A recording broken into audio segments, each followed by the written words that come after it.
Waa CC kaamirada oo qabatay inta aan la dilin Cabdiraxiin ka hor. Ninku waa u tagayaa markuu saan u istaagay isla markiiba madaxa ayuu xabad ugu dhuftay. Gabadhuna inta ka tillaabsatay ayay qolkeeda horay u galaysaa. Haddaba Cabdiraxiin waxaa la aasay shalay Allah u naxariistay kadib markii 2 habeen uu ku jiray faranjiyeer yaalla magaalada Nairobi.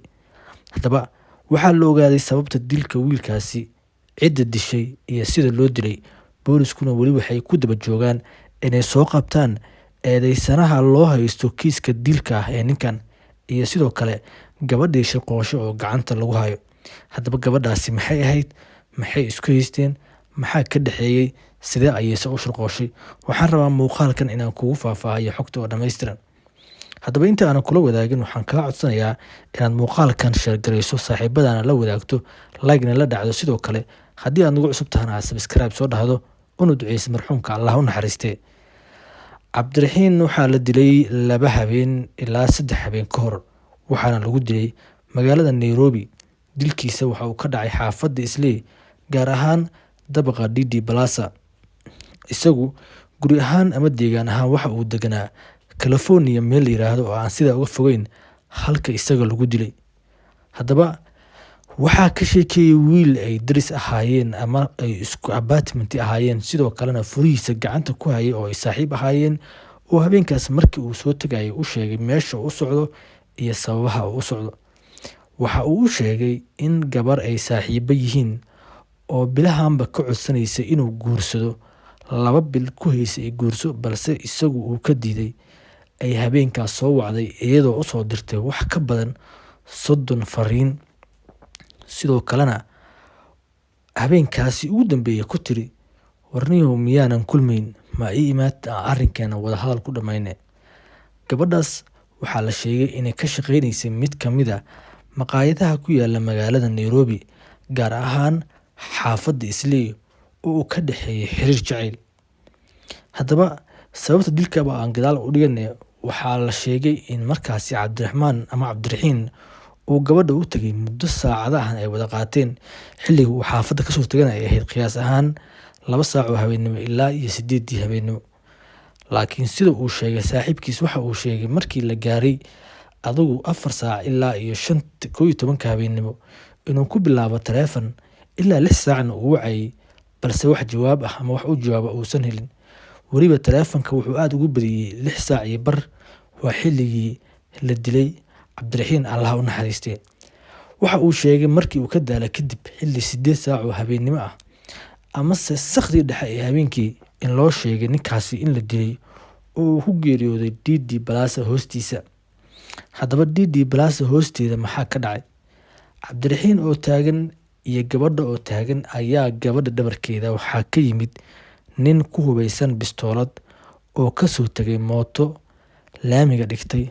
Markuu saan u soo ag istaagay, 2 eray oo kale ayay isdheheen, kadibna madaxa ayuu xabad bash uga siiyay. Taleefanka ayuu ka qaatay markuu dhacay, waana uu ka rogmaday.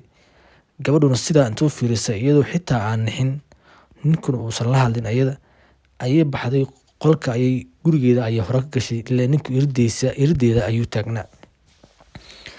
Haddaba gabadhaasu uma qayla dhaamin ninkaasi la dilay, ma aysan ka nixin, ma qaylin, ma cararin. Sidii qof qorshaha wax ka og ayay tartiib isaga baxday gurigeeda ayana gashay, cidna wax ma sheegin. Soomaali kale ayaa ku soo orday oo meesha imaatay oo adigu mataqaanaa ninkii gurmad lama siin, laakiin koraa laga daawaday. Booliska u imaaday isagoo meyd ah, waana la qaaday oo dhiigbaxay u dhintay. 1 qof oo Soomaali oo u gurmada waa la waayay. Xitaa waxaa la sheegay inuu dadka biyo weydiistay, laakiin qof kastaba la yiri ninkii taabta hadhow faraha booliska ayaa kasoo bixi doona, isaga ayaana dambiile ah, ninkaas laga fogaado. Soomaalidii isagoo wiilku gargaar iyo gurmad weydiisanaya ayay ka diideen, waana uu geeriyooday. Allah u naxariistee. Ninkaas shalay ayaana lagu soo aasay qabuuraha Langata ee muslimiinta ee ku yaalla magaalada Nairobi. Haddaba boolisku markii ay meesha yimaadeen waxay baareen kaamirada, waxayna arkeen gabar inay la taagan tahay. Ficiladeeda iyo dhaqdhaqaaqeeda ayay fiiriyeen.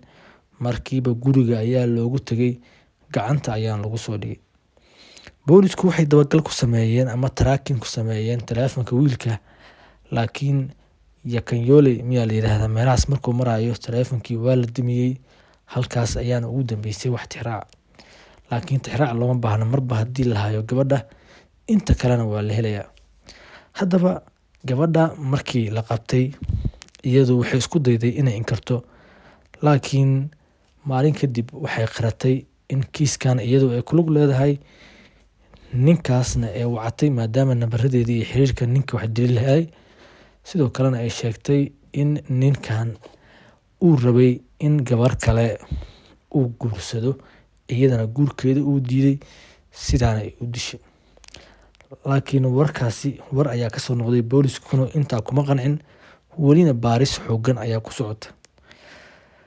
Maalin ka hor muuqaalka gabadhan dad difaacaya ayaan arkay kadib markii wiilkan la dilay, Allah u naxariistee. Waxayna u badnaayeen haween jooga dalka dibaddiisa oo qolal kasoo furtay aaladda TikTok.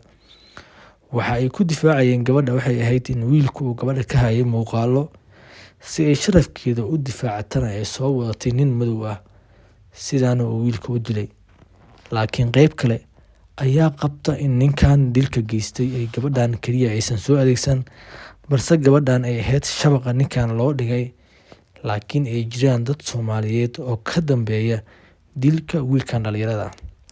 Boolisku baaris ayay wadaan, iyagana wax kasta kala cadeyn doona, laakiin dilka wiilka qaabkaas ayuu u dhacay aan idinla wadaagay, sida ay sheegeen eheladu oo dalbaday cadaalad wiilkooda. Magaalada Nairobi xaalkeeda qof kasta oo Soomaali ah ee jooga ama xitaa ka maqan ayaa ogaan kara.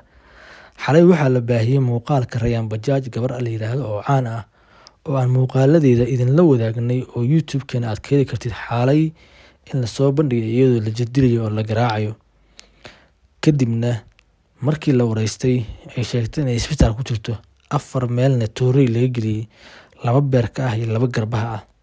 Xaalad halis ay gashay, laakiin hadda ay nooshahay, isbitaalna ay ku jirto, booliskuna ay ku raad joogaan dadka sidaa u galay. Muuqaalkeeda markaan daawanayay waxaan arkayay in la garaacayay, sidoo kalena laga dalbanayay lacag, video call-na qof lagula hadlayay.